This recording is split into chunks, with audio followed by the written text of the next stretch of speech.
Hello, traders. FX Pip Collector here. Today is Monday, November 10th, and this is my analysis for the US dollar yen, and we're on the daily time frame to start with.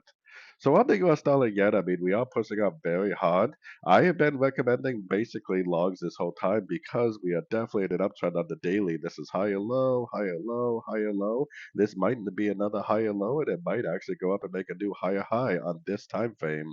If we go up to the weekly, you can see that we are approaching the 78%, which is right around the 154.86 area. So that definitely could be an area of resistance. But for now, we are definitely looking for longs in an uptrend.